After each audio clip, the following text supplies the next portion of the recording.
Hey there, geeks and geekettes. I just watched Wonder Woman 84, or WW 84. What the fuck?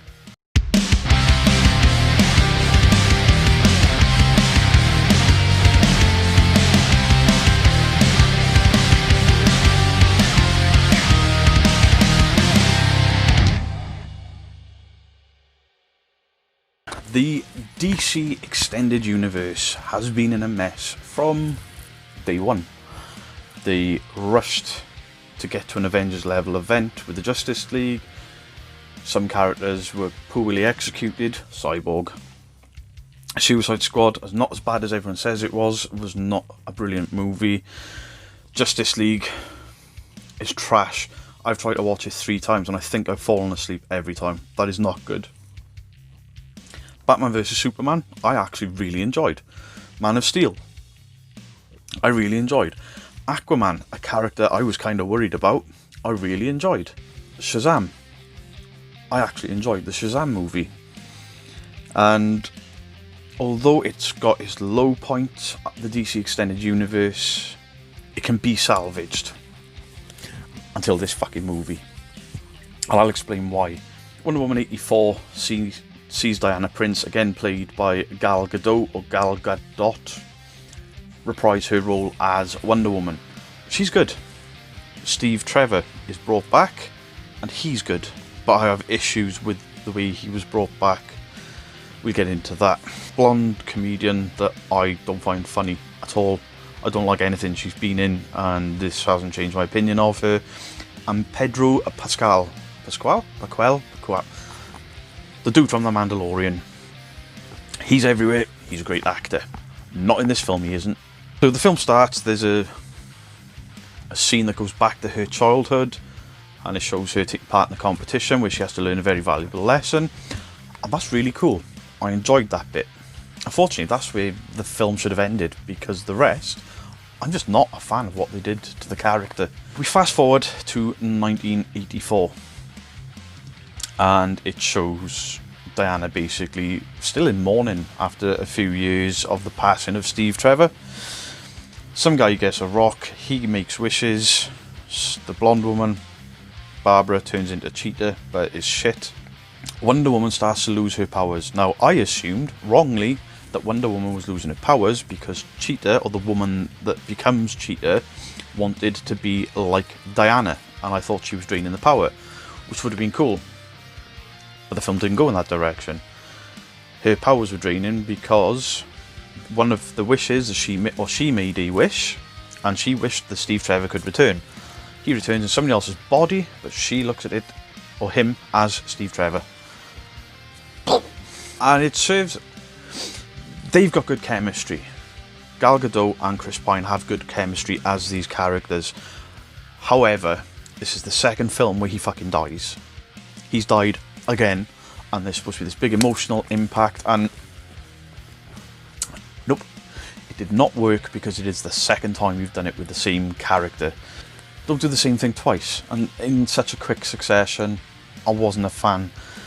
The roles being reversed between the two, that was fun, that worked, whereas she was out of time in the first one and he was teaching her about the 50s in America. This one, he's come from the 50s to the 80s and he's so confused by it all, and that's quite charming, that's quite funny, that works. Villains. Cheetah was wasted, and when she went full on Cheetah, she was a CGI 30 mess. I didn't like how it looked. And I'll get more into looks. Positives. Wonder Woman and Steve Trevor, when they're on screen together, it works, it's funny, it is kind of heartwarming. That's cool. Most of this film looks really good. There are some issues I'll get into in the negatives. Soundtrack's good. Intro was good. Opening scene. And that's it. Literally, that's all I can find positives. Ooh, the riding the lightning bit with the lasso. That was cool.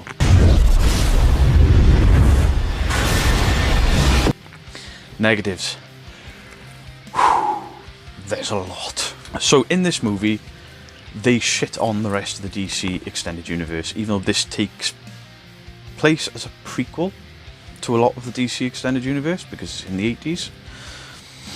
In this movie, Diana, before she starts to lose her power and afterwards, is so overpowered it nullifies her being in the Justice League. Because she can turn things invisible just with a thought and a touch, which she never does again, and she probably never will. It was a plot device to keep fans happy to have the invisible jet. And that's garbage.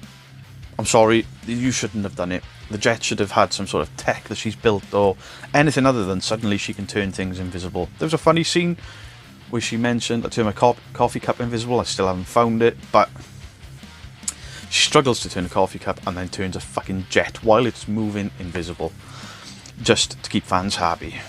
And there's more on this fan service later because something else just didn't work for me. The villain's weak crap shit. Cheetah is basically Electro from The Amazing Spider-Man 2. Oh, I love Diana, I love you. And then, oh, I'm really jealous, I'm going to kick your ass, I'm all powerful. Ooh. And then there's nothing but get her ass kicked. Yeah. Pedro Pascal's character, Maxwell Lord. Jesus Christ. Where do I go with Maxwell Lord? Right, this is the campiest villain since Uma Thurman's Poison Ivy in Batman and Robin. And this film is borderline as bad as that movie. I'm sorry. You can't polish a turd. This film looks good, but it's just still a shit underneath. He's overacting. Now, he can act. He is a great actor. I have seen him in lots of things. I've enjoyed him in lots of things. But in this film, his acting is so over the top. He feels like he's Adam Sandler, like channeling Adam Sandler because he's shouting at the camera the whole time. The powers in this movie, oh, I'll get to that. And as a villain, he gets away at the end scot-free by the look of it. And he does some really heinous shit. But he's just a human that grants wishes because he touched a stone and then absorbed the stone. And no, just did not work. That aside, there are some slow-mo green screen usage or CGI usage in this movie where Wonder Woman's running. It looks like dog shit. It just looked awful. There's a bit where she jumps, uses her lasso, which I'll get into that later. There's another negative with her lasso. She catches two kids off the road and the effects didn't work. She scoops the kids up and she's clearly not holding them. She's just got a hand held like this and these two kids.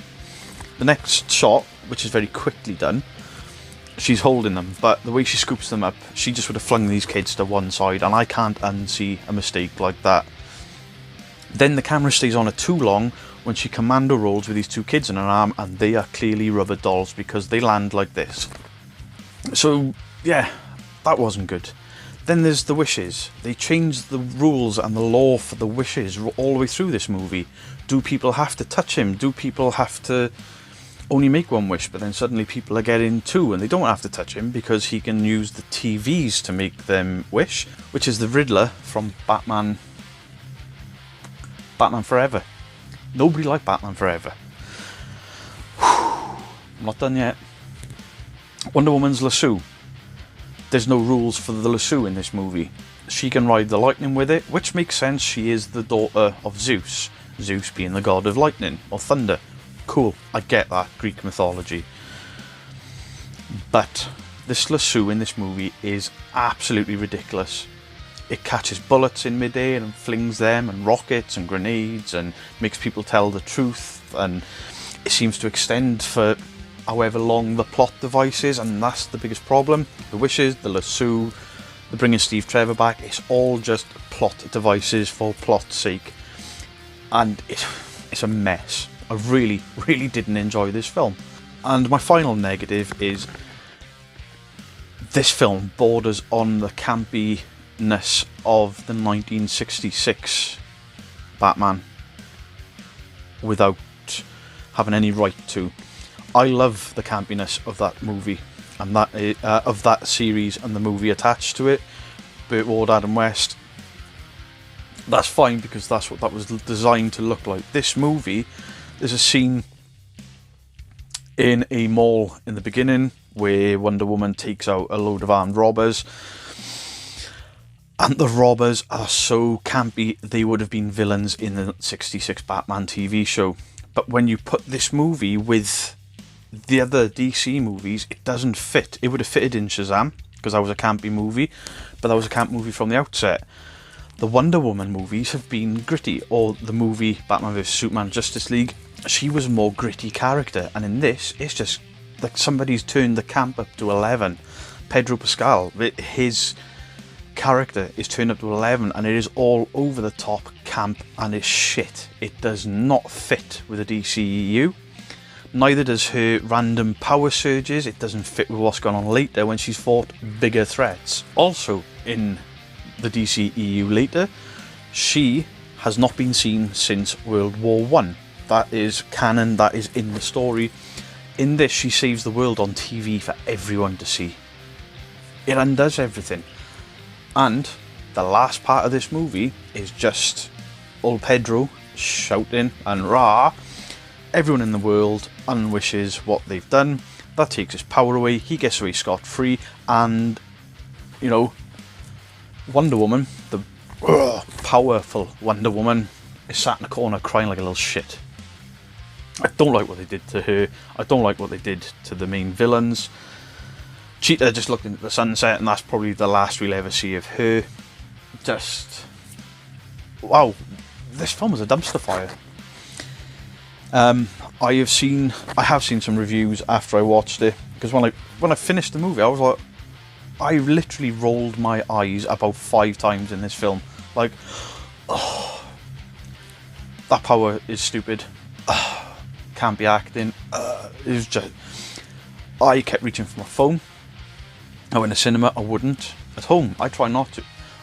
Even at home, I watch movies, I don't have my phone in my hand for the movie, I enjoy the movie. This film, I kept looking at my phone like, there's got to be something better on here.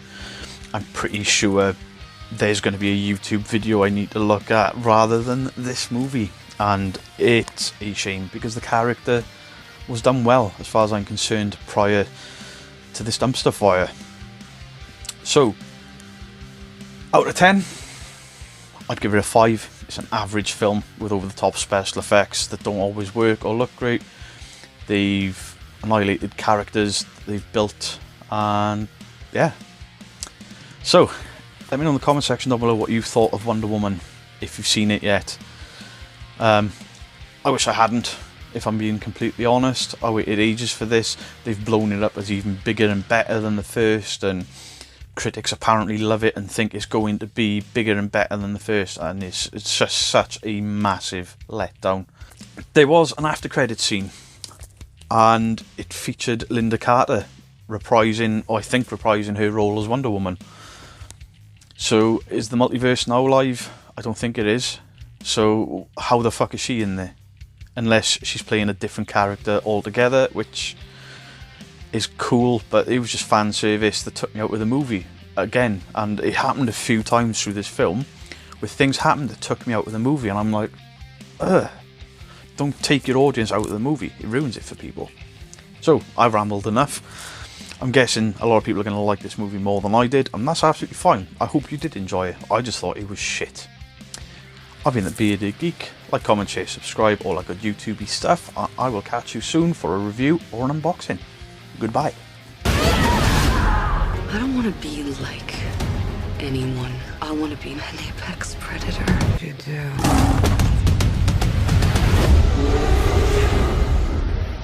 do.